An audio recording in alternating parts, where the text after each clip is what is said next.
পাইছো, এখন কলেজে যাওয়া আসা কি কষ্ট করো, এটা দিয়ে পায়ে চিকিৎসা করাবা, তারপর হচ্ছে ইয়া করবা।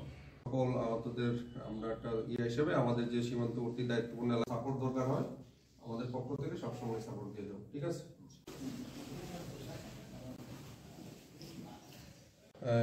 আমরা এলাকার দুস্থ মানুষের সাথে থাকি, সীমান্তবর্তী এলাকা, তারপর হচ্ছে যারা জনসাধারণ আছে, বৈষম্য বিরোধী আন্দোলনে যারা আহত হয়েছে।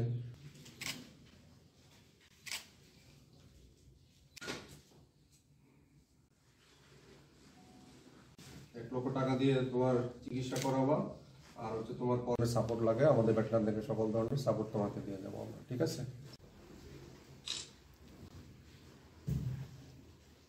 একবার যে আমরা পরে মুগ্ধ সবাই একসাথে ছিল, পালাইতে গিয়ে তখন পরে দেখি আমি পড়ে গেছি।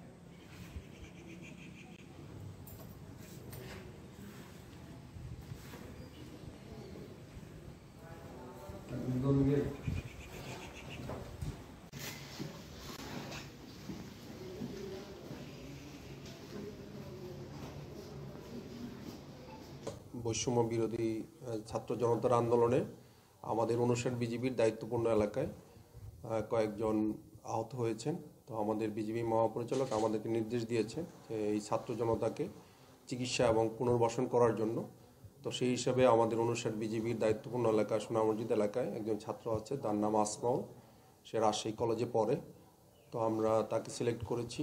তো আমরা আমাদের ব্যাটালিয়নের পক্ষ থেকে, বিজিবির পক্ষ থেকে আমরা 1 লক্ষ টাকা নগদ অনুদান দিচ্ছি তার চিকিৎসার জন্য এবং পড়াশোনার খরচ চালিয়ে যাওয়ার জন্য। তার পড়াশোনা শেষ হলেও তার যদি কোনো ধরনের অন্যান্য সাহায্য সহযোগিতা প্রয়োজন হয়, আমাদের বিজিবি সবসময় তার পাশে থাকবে। 22 জুলাই আমরা যখন আন্দোলনটা শুরু করি, তারপরে তো আমি সোনা মসজিদে শান্তিপূর্ণভাবে যে আমাদের মিছিল ছিল সেটাতে পুলিশ যখন লাঠিচার্জ শুরু করে, তখন এই মুহূর্তে আমি আন্দোলনে আহত হই এবং আমার পায়ের নিচে ফ্র্যাকচার হয়।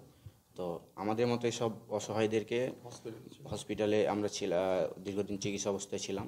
তো আমাদেরকে পুনর্বাসনের জন্য যে বিজিবি 59 ব্যাটালিয়ন যে উদ্যোগটা নিয়েছেন, এটা অবশ্যই প্রশংসনীয় এবং আমি চাই আমাদের মতো আরও যারা অসুস্থ বা এরকম হাসপাতালে চিকিৎসাধীন অবস্থায় আছে, তাদের কল্যাণে বিজিবি যেন আবার আগে এগিয়ে আসে এবং এই টাকাটা আমি আমার চিকিৎসা এবং পড়ালেখা এই সকল কাজেই আমি ইনশাল্লাহ খরচ করব।